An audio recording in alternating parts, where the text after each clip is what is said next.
All too often, when we encounter conflicts in relationships, whether that's with a loved one, with a business partner, with a client, we find ourselves caught in this escalating loop of reinforcing triggers. This triggers me, that triggers you, this triggers me.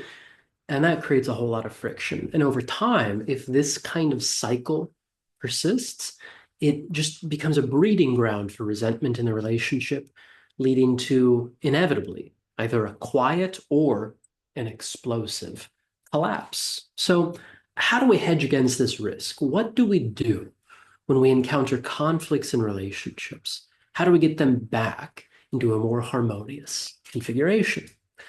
In this video, I'm going to walk you through what I've found is the most reliable way out of conflict and into a greater depth of connection.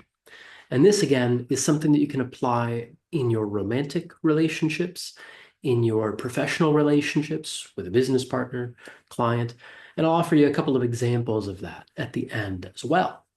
So the tool, the skill, the technique that I'm recommending to you is something that I call finding the minimum point of consensus. Oftentimes, when we're dealing with conflict resolution skills, we look for something like a compromise. In the world of negotiation, you often hear this as the case where nobody gets what either of them want. They're mutually dissatisfied by how things go. And I find the minimum point of consensus is a way around that issue as well. Now, what makes this so important is that in the case of conflict, we're dealing with a difference that the relationship as a whole has yet to integrate. And relationships develop through detecting and integrating differences. When things are too different, it strains the bounds of the relationship and we struggle to integrate it. So we disintegrate in that case.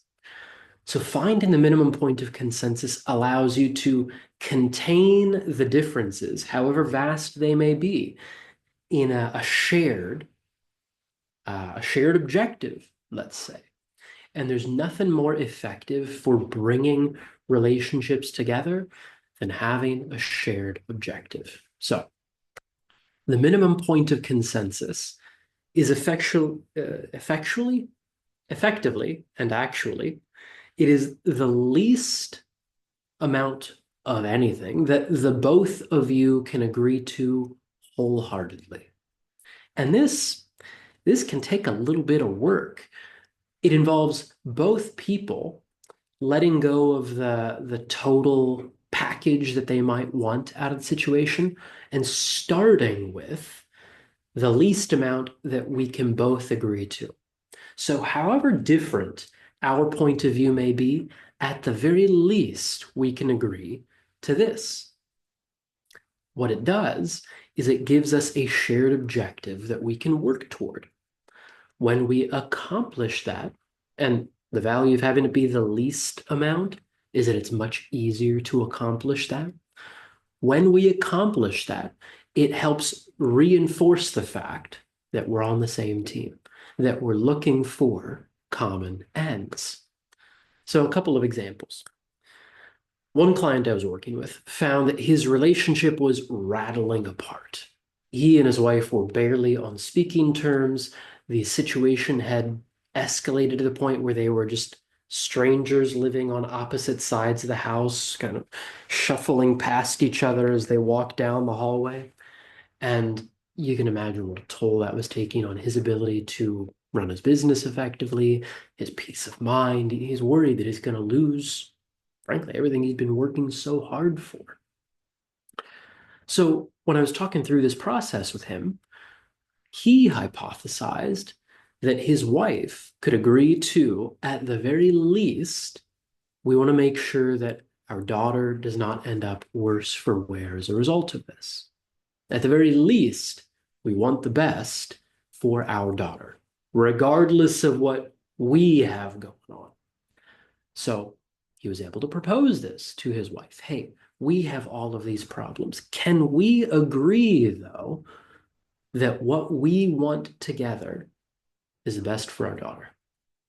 Now, they might differ on what's best for her, but having that as a shared objective at least opens up a line of communication again. And in his case, he found that, well, that actually made a profound difference. That opened up, as I mentioned, the communication again. And when you're in the case of silence or the absence of communication, at least making space for a dialogue can be a huge sigh of relief. This can make possible a tremendous amount of closeness in relationships. There's one example. I'll give you another example.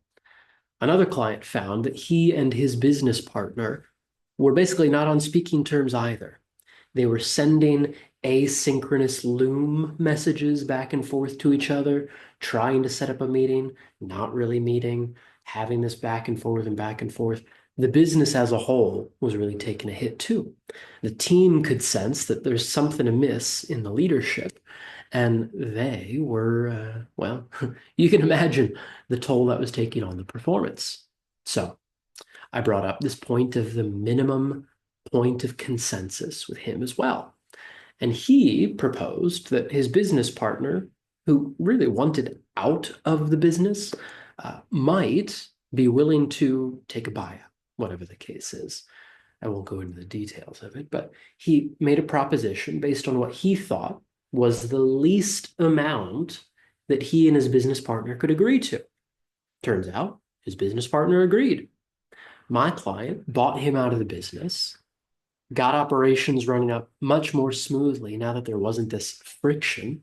And in under 3 months, the business was acquired for a huge sum for my client in that case. So, a couple of examples here. This hopefully illustrates that you could apply this both in your romantic relationships and in professional circumstances as well. The thing to work on is finding the minimum point of consensus. What is the low bar? What is the least amount that the both of you can agree wholeheartedly to? When you identify that, it brings so much order into the relationship, which previously was disordered, chaotic. When the two of you have a shared objective, you can organize your efforts together toward accomplishing that objective. And in doing so, you begin to develop much more trust in the other person. Doing so, you open up communication where other things could be addressed. And when you reach the minimum point of consensus, you can then look around, reorient yourself, and say, well, what now is the least amount that the two of us can agree to? Accomplish that. What now is the least amount that we can agree to? This is, I'll admit, perhaps a little slower going at the start. It takes a little bit for this engine to rev up and get going, but it becomes a much more robust and a much more reliable foundation for the relationship as a whole to work toward shared goals. Most relationships suffer because they fail to define what these goals are. But when the relationship can get the full agreement of all parties involved, then the total system is able to use its resources toward the fulfillment of those goals. Now, if I can zoom out even further with this idea, the minimum point of consensus can be applied in human systems at any scale. This can make a profound difference in the functioning of your organization. Let's say that you are running a business and you have a team of people. Can all of you agree to one minimum point of consensus? When the business as a whole can organize around this, again, you muster everybody's resources for the achievement of that goal. Again, part of the value of this is in establishing a point of commonality in tense or friction-laden circumstances where the differences might seem to be the most apparent thing. Quite often we fixate on the differences when we are in conflict, and we overlook what we have in common with the other. But it's only by focusing on what we have in common that we're really able to establish the basis for healing the relationship as a whole.